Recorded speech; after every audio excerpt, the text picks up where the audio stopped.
Assalamualaikum warahmatullahi wabarakatuh. Apa kabar anak-anak ibu hari ini? Ibu harapkan anak-anak ibu tetap dalam keadaan sehat dan semangat untuk belajar. Baiklah anak-anak ibu, hari ini sudah kembali lagi kita ke hari Senin pada minggu kedua, dan kita tetap belajar pada buku tema 1, Hidup Rukun. Kita masuk pada subtema 2, hidup rukun di tempat bermain. Perhatikan ini anak-anak. Apa yang dilakukan Udin dan teman-temannya? Ya, mereka sedang bermain. Ada yang bermain ayunan, ada yang bermain kelereng, dan ada yang bermain sepak bola. Juga ada yang sedang bermain layangan. Pernahkah kalian bermain seperti ini dengan teman-teman kalian? Bagaimana perasaan kalian? Pasti senang tentunya. Nah, di sini ayo kita baca teks yang ada pada buku kita pada halaman 49. Udin mempunyai banyak teman. Ada Edo, Lani, Made, dan banyak lagi. Udin sering bermain bersama teman-temannya. Mereka bermain setelah pulang sekolah atau pada hari libur. Udin dan teman-teman bermain dengan rukun. Apakah teman-teman Udin bermain dengan rukun? Ya, tadi mereka bermain dengan rukun. Di sini ibu punya gambar. Ayo beri tanda centang untuk gambar yang mencerminkan kerukunan. Perhatikan gambar pertama.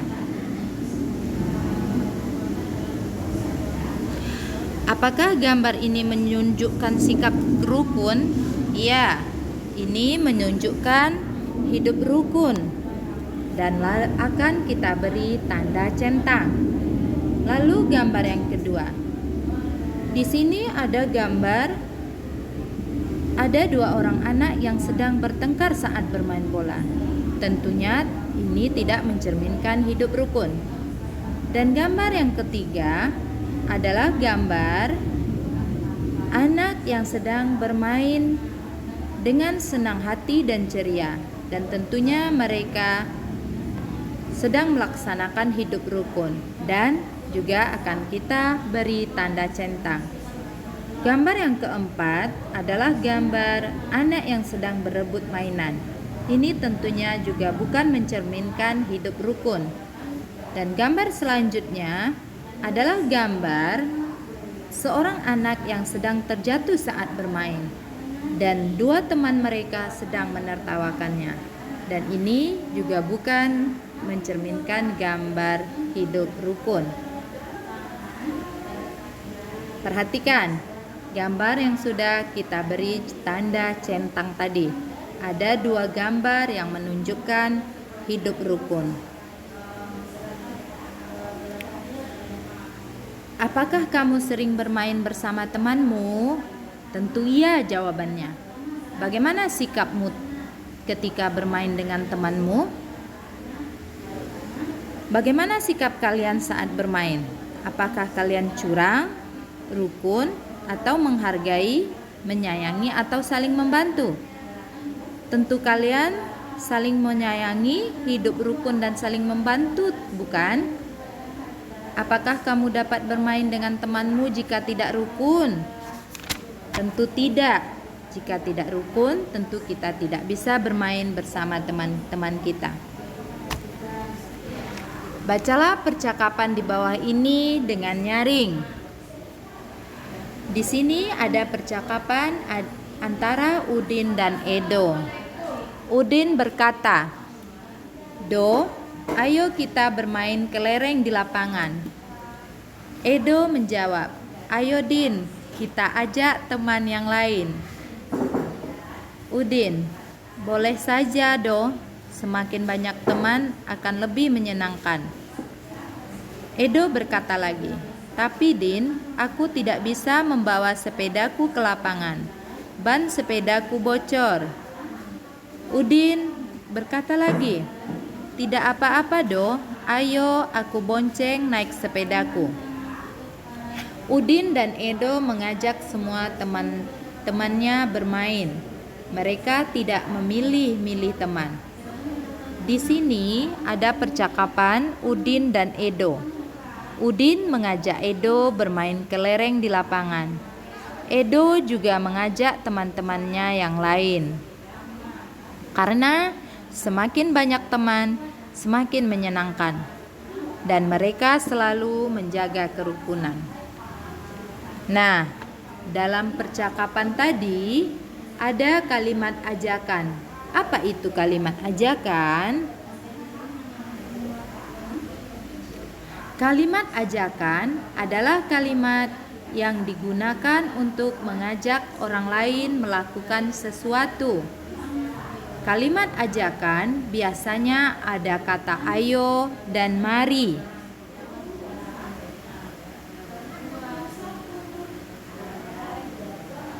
Jika kita menulis kalimat ajakan, harus diakhiri dengan tanda seru. Ingat anak-anak, jika kita menulis kalimat ajakan, harus diakhiri dengan tanda seru seperti yang ada pada gambar yang tertera di depan anak-anak sekarang. Kalimat ajakan yang ada dalam percakapan ini adalah kalimat ajakan yang ada dalam percakapan tadi, yaitu dalam percakapan Udin dan Edo. Nah, akan kita cari tahu dalam percakapannya. Kalian harus tahu, dalam kalimat ajakan ada kata ayo dan mari. Lalu diakhiri tanda seru di percakapan. Nah, kita perhatikan percakapan ini. Di percakapan ini ada berapa ya kalimat ajakannya? Perhatikan. Perkataan Udin yang pertama, Do, ayo kita bermain kelereng di lapangan. Nah, di sini ada kata-kata ayo. Berarti ini adalah sebuah kalimat ajakan dan diakhiri dengan tanda seru. Selanjutnya ada kata yang berbunyi ayo Din, kita ajak teman yang lain. Di sini juga ada kata ayo dan diakhiri dengan tanda seru. Dan ini juga adalah sebuah kalimat ajakan. Selanjutnya ada kata Do, ayo aku bonceng naik sepedaku. Ini juga sebuah kalimat ajakan.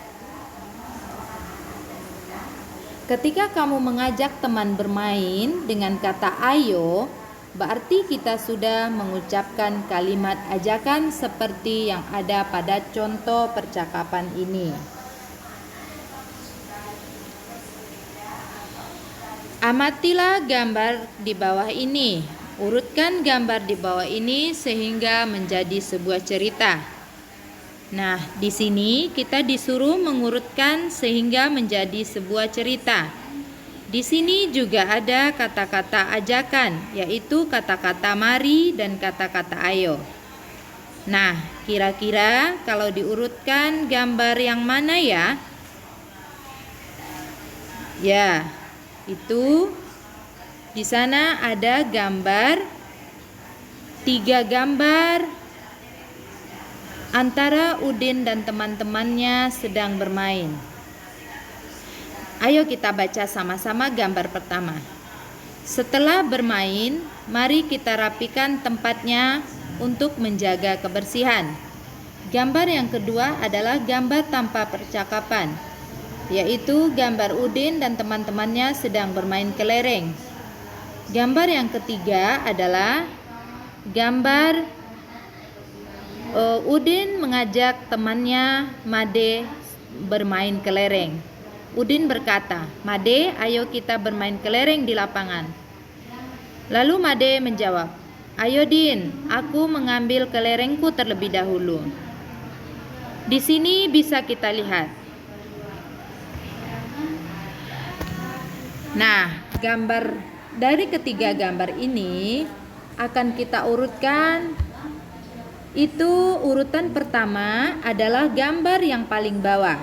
Gambar yang paling bawah adalah pertama kali Udin mengajak Made bermain kelereng. Lalu gambar yang kedua adalah gambar saat mereka bermain kelereng. Tidak mungkin mereka merapikan dulu tempat bermainnya baru mereka bermain kelereng. Tentunya gambar yang terakhir adalah Udin dan teman-temannya merapikan tempat bermainnya setelah mereka bermain kelereng. Ini adalah untuk menjaga kebersihan tempat bermain mereka.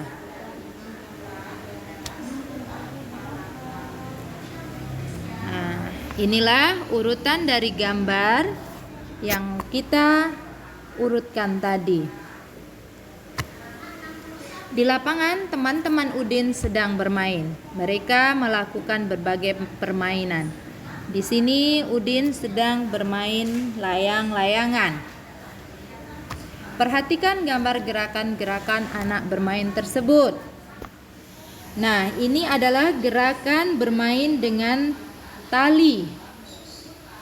Gerakan ini adalah gerakan menggunakan tangan. Gerakan yang kedua adalah gerakan kaki. Gerakan ini adalah gerakan saat kita melangkah. Dan gerakan ketiga adalah gerakan kepala.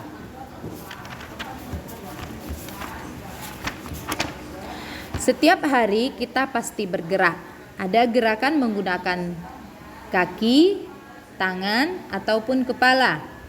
Gerakan sehari-hari dapat kita tiru hingga membentuk sebuah tarian. Nah, seperti yang ada pada gambar ini. Kita lanjutkan pembelajaran kita. Udin dan Edo membawa kelereng. Kelereng Udin ada 115. Kelereng Edo ada 124. Perhatikan banyak kelereng itu bila digambarkan dengan kubus satuan. Kelereng Udin ada 115. Kalau dibuat menjadi kubus satuan, maka akan seperti ini. Ada 100 kubus ratusan, 10 kubus satuan, dan 10 kubus puluhan, dan 5 kubus satuan. Dan kelereng Edo ada 124. Apabila kita buat menjadi kubus satuan, maka akan seperti ini. 1 buah kubus ratusan, 1 kubus satuan yang berjumlah 20, dan 4 kubus satuan. Perhatikan puluhannya. Kelereng Udin dan kelereng Edo.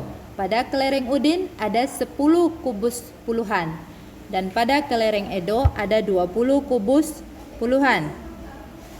10 tentunya kurang dari 20, karena 20 lebih banyak dari 10. Maka kubus yang lebih banyak adalah kubus Edo, yaitu 20. Jadi bisa kita tuliskan kelereng Udin lebih sedikit dari kelereng Edo. Berilah tanda centang untuk kumpulan benda yang lebih banyak. Perhatikan gambar kubus yang di sebelah kiri. Yang di sebelah kiri ada 200 kubus ratusan dan 30 kubus satuan. Dan ada 2 kubus satuan. Pada gambar yang di sebelah kanan ada 1 kubus ratusan yang berjumlah 100 dan 4 kubus puluhan yang berjumlah 40 dan 6 kubus satuan. Dari gambar ini bisa kita beri tanda centang dari melihat banyaknya kubus ratusannya. Tentu gambar yang sebelah kiri yang lebih banyak dan kita beri tanda centang. Karena pada gambar yang sebelah kiri ada 200 buah kubus ratusan. Kita akan melanjutkan pembelajaran kita membandingkan bilangan. Bilangan dapat dibandingkan dengan kata kurang dari, lebih dari, dan sama dengan. Untuk membandingkan bilangan, kita lihat angka ratusan, lalu puluhan dan satuan. Perhatikan contoh berikut ini. Di sini ada angka 568 dan angka 421. Coba perhatikan angka ratusannya terlebih dahulu. Kita akan membandingkan angka ratusan, yaitu angka 5, 500 dan angka 4, 400.